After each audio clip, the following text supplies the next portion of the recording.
Masyarakat yang menjadi korban arisan online mengadukan kasusnya ke Polda Jawa Tengah pada Senin, tanggal 6 September tahun 2021.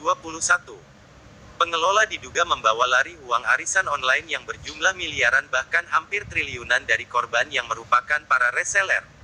Akibatnya, reseller yang sebagian besar ibu rumah tangga ini kerap diteror oleh para member.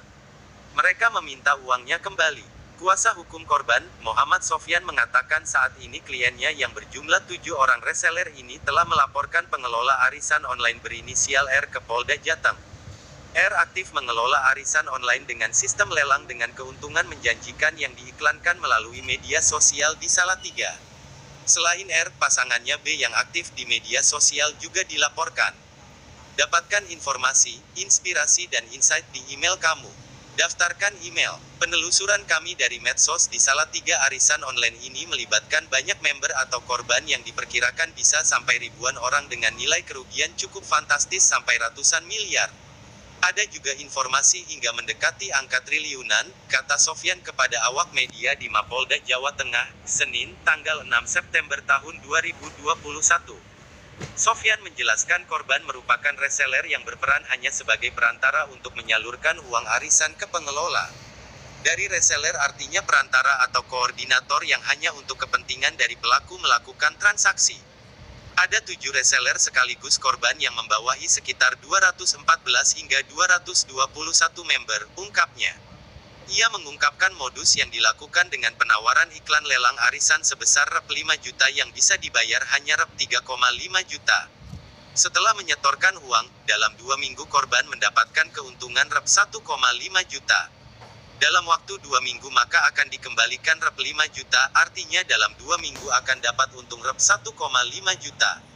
Kalau kemudian jangka waktu lebih panjang, 3 minggu, maka keuntungan bukan Rp 1,5 juta tapi Rp 2 juta.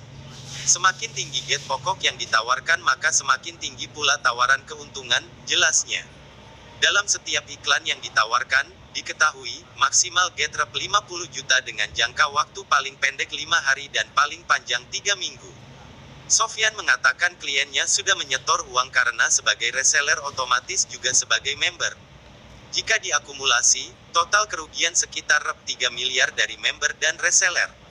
Laporan ini, keduanya diduga telah melakukan tindak pidana pasal 372, 378 Jo pasal 64 KUHP dan UU nomor 8 tahun 2010 tentang tindak pidana pencucian uang, tegasnya.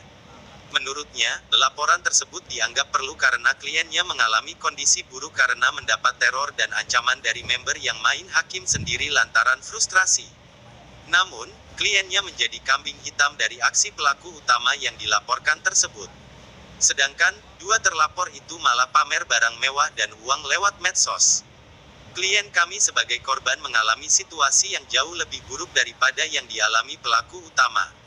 Karena para klien kami menjadi tumpuan frustrasi para member lain karena frustrasi pelaku utama belum diproses lebih lanjut sehingga mengkambing hitamkan dan menyasar klien kami sebagai reseller, tuturnya. Terpisah, di Reskrimum Polda Jawa Tengah, Kombes Juhandani Rahajo Puro mengatakan maraknya penipuan berkedok arisan online itu terjadi di sejumlah wilayah di Jateng. Berdasarkan penelusuran kasus arisan online ada di Salatiga, Wonogiri, Boyolali, Sragen, dan lainnya. Polisi akan segera memproses laporan yang masuk. Kita sudah melakukan berbagai penyidikan dan mengkoordinir polres-polres yang melaksanakan penyidikan seperti di Salatiga, Wonogiri, Boyolali, dan Solo. Ini kita sudah mengkoordinir untuk proses penyidikannya, katanya di Mapolrestabes Semarang. Ia juga menjelaskan dalam waktu dekat pihaknya akan mengungkap kasus penipuan arisan online dengan kerugian diperkirakan mencapai miliaran rupiah. Saat ini, pihaknya sedang melakukan penyelidikan kasus tersebut dan akan segera menetapkan tersangka. Untuk saat ini seperti yang LP laporan, di Polda sudah mau kita gelarkan untuk menetapkan tersangkanya.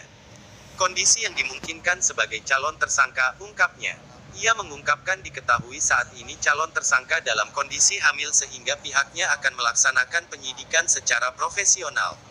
Jangan sampai mengganggu secara kemanusiaan, harus kita jalankan tapi pada prinsipnya kita tetap melaksanakan penegakan hukum sesuai dengan aturan berlaku, jelasnya.